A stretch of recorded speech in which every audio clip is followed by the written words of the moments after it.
जुगाड रेसिपीमध्ये स्वागत। जय शिवराय। पाहता क्षणी कळाल अशी ही योग्य प्रमाण घेऊन आपण बेसन बर्फी करणार आहोत। अगदी सुपर टेस्टी, भरपूर दिवस आपली ही बर्फी राहू शकते, अगदी मार्केट सारखी। त्यासाठी मी इथे घेतलेले आहे 1 वाटी बेसन पीठ। आता हे पीठ आपण छान चाळून घ्यायचं। आता हे चाळलेलं पीठ आहे ते एका बाउलमध्ये आपण काढून घ्यायचं। आता इथं तेल आणि तूप दोन्ही वापरणार आहोत। सर्वप्रथम तूप अर्धी वाटी आणि तेल अर्धी वाटी अशा प्रकारे घेऊन हे छान मिक्स करून घ्यायचं। आता जे बेसन पीठ आहे त्यामध्ये अगदी थोडं थोडं हे तूप घालायचं आणि पूर्ण गुठळ्या ह्या बेसन पिठामधील काढून घ्यायच्या।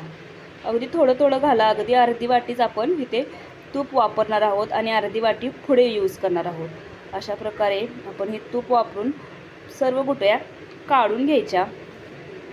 अगदी पीठ हे पातळ झाले तरी चालेल। अशा प्रकारे आपण हे गुठळ्या काढून घेतलेल्या आहेत।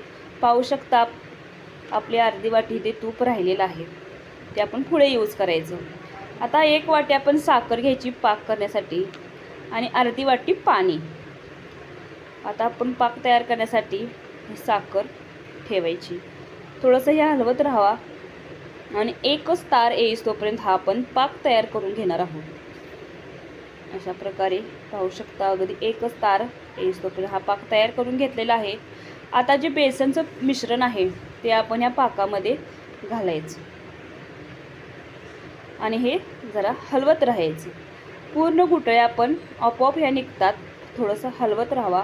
अशा प्रकारे हे आपण मिक्स करून घेतलेलं आहे। आता जे आपलं तूप राहिलं होतं ते थोडंसं गरम करायचं आणि यामध्ये अगदी 2 चम्मच घालायचं। पुन्हा हे छान मिक्स करायचं आणि जे राहिलेलं तूप आहे पुन्हा यामध्ये आपण घालायचं आणि पुन्हा हे छान मिक्स करून घ्यायचं। आता बर्फी आपली सेट झालेली आहे की नाही कळण्यासाठी आपल्याला अशा प्रकारे वाटीवरती हे मिश्रण घ्यायचं आणि हातावरती असा गोळा करून घ्यायचा।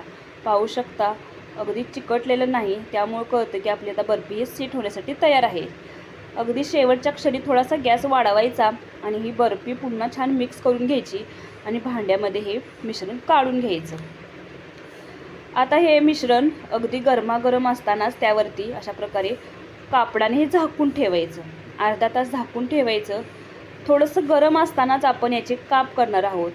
पाहू शकता अगदी हे कागद आहे ते अलगद निघतो आपल्या बर्फीवरचा आणि अगदी थोडंसं गरम असतानाच आपण याचे काप करणार आहोत। आता आपली ही बर्फी सेट झालेली आहे। आता अशा प्रकारे पाहू शकता अगदी अलगद आपले हे काप तयार होतात आणि ही बर्फी अगदी भरपूर दिवस राहू शकते। खूप छान अशी खुसखुशीत खमंग अशी बर्फी तयार होते। जरूर करून पहा। अशा प्रकारे आपली बर्फी तयार आहे आणि जुगाड रेसिपीला जरूर सबस्क्राईब करा, जेणेकरून जुगाड रेसिपीचे तुम्हाला नवनवीन व्हिडिओ पाहता येतील।